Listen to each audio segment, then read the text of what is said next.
Tonight we are here obviously to celebrate the launch of Don't Say a Thing by Tammy Leitner, and Tammy will be in conversation with Tamsen Fadal, so I'll just introduce them quickly. Tammy Leitner is a 12-time Emmy Award-winning broadcast and print investigative journalist. She worked as a network correspondent, regularly reporting on The Today Show, NBC Nightly News, and MSNBC. Before joining NBC News in 2016, Leitner worked for local news outlets in New York City, Chicago, and Phoenix. She is the recipient of a 2011 George Foster Peabody Award and a 2012 Edward R. Murrow Award, and lives in Southern California. Tamsen Fadal is an award-winning journalist, speaker, author, and menopause advocate. She is seen nightly in New York City anchoring the evening news. Tamsen's passion lies in championing women's stories of courage, forging new paths, and being bold in midlife and beyond. With that, I'll hand over the mic to Tammy.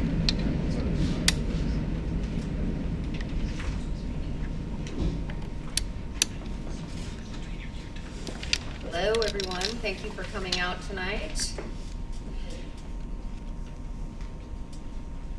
going to read you a small snippet.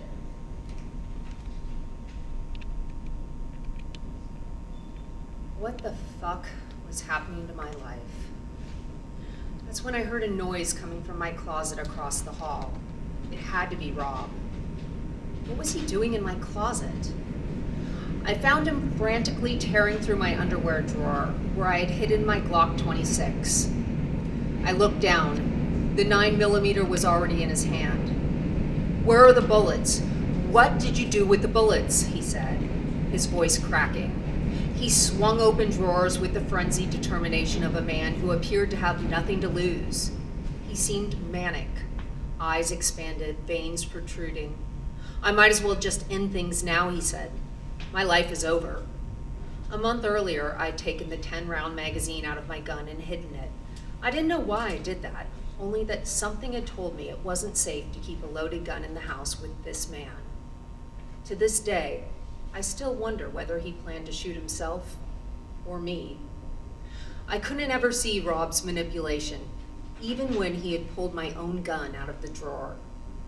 Somehow, it seemed like my doing. That's what predators do. They groom their targets to think abusive behavior is their fault, so they can't trust themselves. So they think they are always wrong.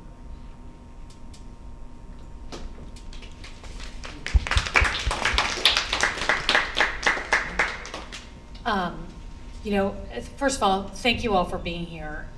You heard one part of this book, but this book, Tammy, on so many levels is so many things. It's true crime. It is also very, very personal, as we just heard. Can you talk a little bit about that? Because it started out as something you were doing as true crime and really moved into something much more personal for you. Yeah, when I started this book 20 years ago, it was, in fact, a true crime book. And I started writing it. I wrote about 150 pages, and I just couldn't seem to finish it. I don't know why. At the time, I didn't know why. There was something missing, and I later learned it was because I needed to look inside myself and figure out what was going on with me in order to tell this story. So let's talk about that, because there are many, many facets of this, but this is a story that really did start with you. It started with a neighbor, that started with your career as an investigative journalist. So for people who have not been able to read the book in its entirety yet, what is this book about? So, as you mentioned, well, that got loud. This book is true crime, it's investigative, and it's memoir. It's very personal. I'll take you back to when it started. It was April 1999. I was living in Scottsdale, Arizona with my then boyfriend. I went to take the dog for a walk. Very early in the morning, I opened the front door and I couldn't leave. I was trapped by a crime scene tape across my front door that led from my door to my neighbor's door. And it turns out she had been brutally, horrifically sexually assaulted the night before. And in a very strange twist of events, a key piece of evidence ended up inside my apartment. And that was how I got involved in this case. And I know as a journalist, you've covered many, many stories, but this is one you could not let go of, correct? Yeah, that's right. You know, I did a very good job of shoving my emotions surrounding this down for many, many years, but it nagged at me.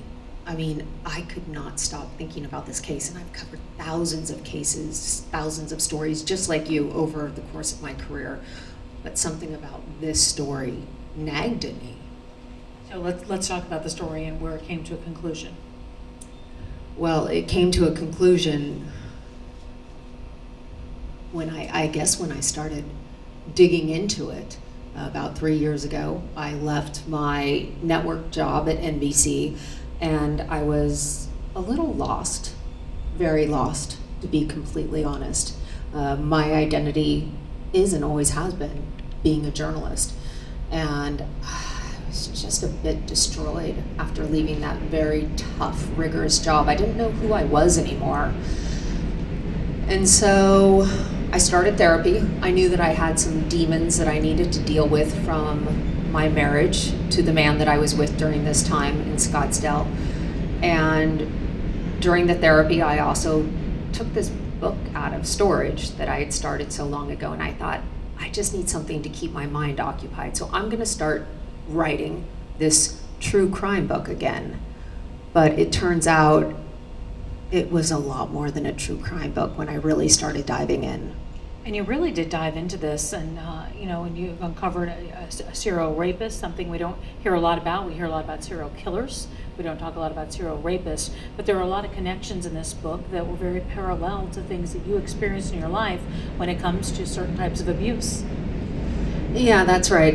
You know, I think that the readers can draw parallels between the man in my life who I suffered a lot of trauma from, and the predator, and the way that he abused these women, because abuse takes a lot of forms, whether you are the victim of a serial rapist or whether you are abused by a husband or abused by a friend or a colleague.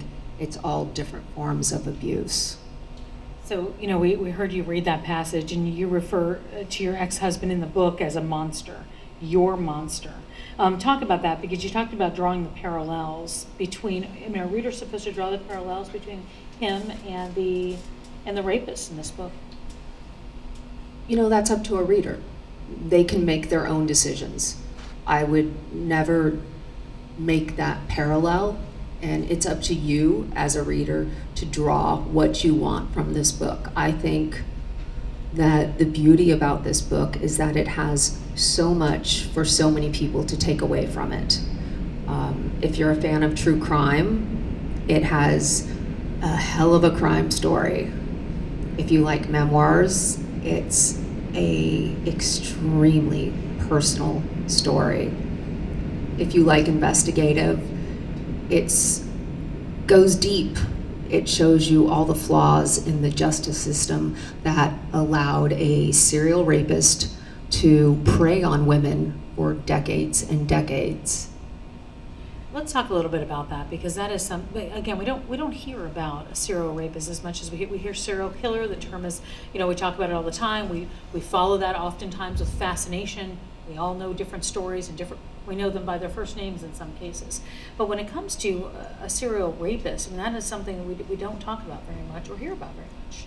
Well, and I think you probably could answer this question as well as I could, being in the news, but I think there is a certain stigma attached to rape. It is hard to talk about. I've been in plenty of conversations where, when we mention the word rape, it's like, yeah, she was raped. Mm-hmm. We don't say it out loud.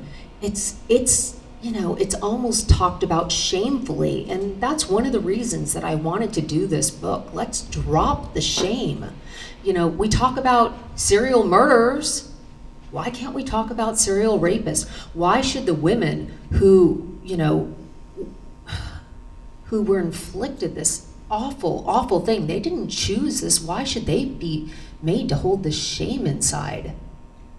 I'm curious about that, because you talk about the word shame, and I think that can apply to a lot of different types of relationships that people are in, and that is one thread through this, right? That people are going to see and possibly even draw some parallels to their own lives when it comes to shame and toxic shame inside of a relationship.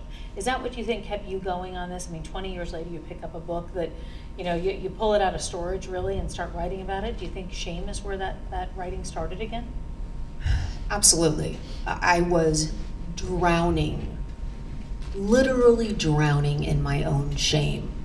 It is what kept me frozen in this relationship for 15 years. It is what kept me from saying anything to my family or friends about where I was. And it's what kept me from moving forward. And unfortunately, everybody deals with shame. You can deal with shame in a relationship, in a workplace. There's all sorts of varieties. And if we just kind of dropped the wall and talked about it, it would be so much easier to move forward. You sitting here now versus where you were when you first decided you were going to leave your career in television, which I can imagine is a difficult decision. A lot of us are wrapped up in who we are, right, in a career we've had for 20, 30 years. I guess my question to it is, if you're sitting here and you're talking to everybody now, could you imagine where you were 3 years ago? Did you imagine you were going to be so raw as you were now? I know it's one thing talking about a crime story. It's another thing talking about your own personal story. The scariest thing I ever did in my life was leaving my husband. The next scariest thing I ever did in my life was writing this book and being vulnerable and open about what I went through. So no, I never imagined I'd be sitting here talking about it. Let's talk about that, because I think that, I think, when you say true crime, it's one thing, and people think it's going to be this story of true crime, which it definitely is, but there's so much more to this emotionally that gets tied in, where I think really the reader can see themselves in different parts of it. And you talk about the abuse. We understand the abuse of a serial rapist. There are different kinds of abuse, though. There are different kinds of abuse outside of physical abuse, the psychological abuse. Can you address some of that? Because that really is where you come into this with your own personal relationship. Yeah, I was stuck in a relationship that was not physically abusive for the most part. It was very emotionally abusive. And I think that's what I want people to take away from this. I mean, physical abuse is the one type of abuse that gets talked about most often. But, the abuse that I suffered was, I think, maybe a more common abuse. I've talked to so many people that have been manipulated in relationships, that have been betrayed, that have been deceived, that have been lied to, and these are all forms of abuse, and they are just as destructive. I can't imagine the people that have been coming up to you to talk about their own personal stories. How did Claude Dean Hall get away with this for so long, so many years, so many victims, I guess those are questions we all ask ourselves, right, when we hear someone's caught this many years later, but how did he do it? This is a time when law enforcement agencies did not readily talk to each other. You have to keep in mind, he started his crime spree back in the 70s. And so law enforcements in different cities didn't talk to each other, let alone different states. Can you imagine? I mean, he committed a sexual assault in California, and 3 weeks later he was arrested in a stolen car in New Mexico. There was an arrest warrant for him for that sexual assault that had been issued in California, but it hadn't been entered in the system yet, and so it didn't make its way to New Mexico. He was locked up there for 6 weeks. He got released to go on and rape again, and again, and again, and again. You stayed close to some of these victims over the years, correct? Can you talk a little bit about those relationships? I did. One of the survivors, Karen Sullivan, I met her when I was covering this for the newspaper when I was a crime reporter decades ago, and we just instantly had a bond. And typically as journalists, you don't become friends with the people that you cover, you don't get involved with them. But we stayed friends, we stayed in contact. I mean, so much so that she was at my wedding. You know, that I knew her secrets, she knew my secrets over the years. And she was, you know, really a proponent. When I decided to write this book, I needed her blessing, and it was important to me because she had been such a big part of the journey. The title of the book, where does it come from? Twofold. It's something he used to say to the women when he would break into their homes. He would say some version of that, don't say a thing. And then the other part is, it's personal, because for 15 years I didn't say a thing. I kept quiet, and not any longer. What has this been like for you talking about this book now out? I mean, it's one thing writing it, it's one thing sitting in your home writing it, it's one thing, you know, sending it to a publisher, knowing it's going to be published. It's now been out on Amazon. A lot of people have read it, as we know. It's a #1 bestseller. I'm curious, what has that response been like for you? Because you've bared it all. Freeing. It's given a place for my skeletons to live, and for me to be okay with it. And it feels good. And you know, also you talked about the response. I've had so many people, friends and strangers, come up to me and say, I had something like this happen to me. I was in a relationship with somebody like this. They did this to me, and I thought I was all alone. I can't believe I wasn't. And so that was the point of writing this, so that others out there know they're not alone. I want to make sure we open it up for people to talk about it and ask you any questions that they might have. Sitting here today and talking about this, you know, I know that leaving your job was a scary thing at one point. Now I imagine that your purpose landed in your lap in so many ways as you sat there and wrote this book and realized there was so much more to this than being a journalist and covering a crime and covering a horrific crime like this, things that you've learned over the years. Yeah, you know, you can feel so lost at certain times, and your path kind of finds you, just like this story found me. And so it really feels like I'm pointing in the right direction. I'm curious, you know, true crime has become, we've covered it for years, right? The crime stories, crime blotters, talk to police sources, but true crime has become a thing. Obviously, podcasts have helped move that along, books like this move that along. Do you think that's helpful, though, in cases like this? Because one of the big problems is the fact that agencies didn't talk to each other, but people also didn't talk about this very much. Like you said it yourself. People whispered when they said the word rape or rapist.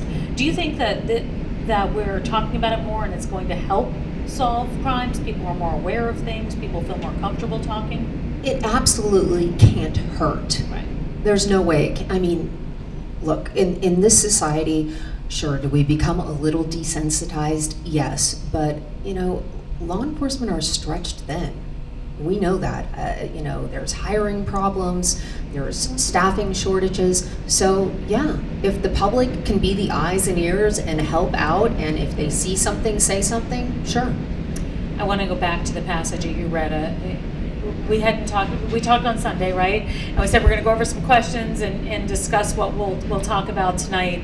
And then when I got here, you said you were going to read a passage.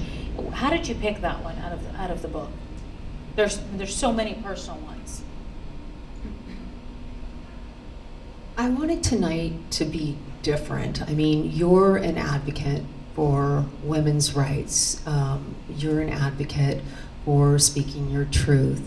And I wanted tonight to really be about empowerment for women. And so that passage, it speaks to what women should know, and men for that matter. You can be in a relationship and you can suffer emotional abuse. It's not just physical abuse, like I said earlier. And so I really thought that was important to touch on tonight. Well, you definitely are the definition of empowerment. So thank you so much. Thank you. Yeah, I want to open it up, though, to some questions, because I pass the mic around. But does anybody have questions for Tammy? Because I feel like, you know, this book is so many things. It's true crime, but it's also a memoir. And even if you haven't read it, or you're halfway through it, you clearly understand, you know, there are two different stories that are going on here at the same time. I'm curious how it became a book. You had that day where you said maybe there was a pivot to it being personal. Did you start writing that and then thought this is something I'm going to take somewhere? How did it become sitting here in front of us? So I had started it 20 years ago. It was 150 pages. And then when I left NBC and I started writing again, I thought, well, I'm going to write a different book. It's going to be more about the women's stories. And I actually set out to see if I could find if there were any other women who had been victimized. And because I knew that there had to have been. He admitted to victimizing 3,000 people in one way or another. And police believe, detectives believe, that there were at least 100 sexual assault victims still out there that hadn't been identified. So I found one woman, I identified one woman in California that had not been connected to the case. But I still believe that there are plenty of others that have been victims. So that was the goal. So I set out to tell their stories, the women's stories. And as I started interviewing these survivors and I was in therapy, they actually kind of gave me the strength, hearing their stories. I started sharing with them because you develop a relationship with them. I started sharing with them a little bit about what had happened to me, and talking to them kind of gave me the courage to, okay, maybe I can incorporate my own story into this. I'm curious, is there a place for people, do you talk about that, to come forward if somebody reads this story and finally has the courage to do that or realizes that they're not alone? No, but that's a hell of an idea. I guess I'll have to find out where. There you go. I don't know. I just think that, somebody might read this and not, and say that was me. I will have an answer for that by tomorrow. Yeah. I have a quick question. This might be broad, beyond and above the book, but also in your reporting days, what do you do personally to cope when you hear these stories and learn about all these stories? And how do you not just, or maybe you do this, like leave your shower curtain open when you walk into your own house, or be careful turning any corner, or getting into any Uber with a strange man, and just know all of the things out there that can happen? How do you not just live in fear? I guess I've always been able to compartmentalize. It's never affected me in that way. It just never has. Anda, my partner who is here, she had a very, very hard time dealing with this when I was writing the book, because in my office I had, an entire wall with the pictures and the maps. And for me, every day I needed to live it. I needed to see it. And I'm just able to shut my office door and go to sleep at night. For her, I realized during the journey that it was traumatizing to her. I mean, she would walk by my office and it would almost physically make her sick. So I guess I have an ability to shut it down. And yet still make it personal. Yeah, but I mean, look, I'm not downplaying this. She used to tell me I would wake up in the middle of the night when I was in the deep part of this for a couple of years screaming, and I would have nightmares back when I was going back into the time with my ex-husband and having to really dive back into that very personal stuff. So yes, it did affect me, maybe unconsciously, subconsciously. There's no doubt about that. Other questions?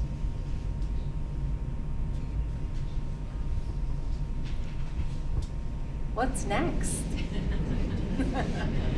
I have a few ideas. Not ready to talk about them yet, but another book. Let me ask you this: if there is a woman that, we're not talking about the victims of this serial rapist, but we are talking about other women out there that have not been able to say a thing for years and are in a relationship where they're like, well, maybe it's not as bad as as what these victims have gone through, but it's not great. And there's, as well as I do, when you are the victim of abuse, you don't see clearly because it's impossible to. We talked about that on Sunday on the phone. Both of us have many people have experienced those kind of relationships. What do you tell somebody like that may be in a relationship like that? You and I both know that even if you suspect that you are in a relationship like that, you most likely are. Even if your gut tells you, this just seems a little bit off, I'm sorry, there's probably something that's not right, and you should talk to somebody. I didn't talk to anybody. It's hard, that's the hardest thing. Whether it's a friend or a stranger, find somebody that you can unload on, that you can whisper in their ear, somebody that you can talk to, because once you get it out, it makes it easier the next time you talk, and then the next time you talk. And then you start realizing that it's not right and you're not alone. Say something. Tammy, thank you so much. It's such a pleasure. I'm so happy to meet you. I'm so proud of you, and I just feel like this is I feel like this book is gonna change things for so many people because they're able to relate to your story, but also maybe be aware of others as well. Thank you for being here. It meant so much.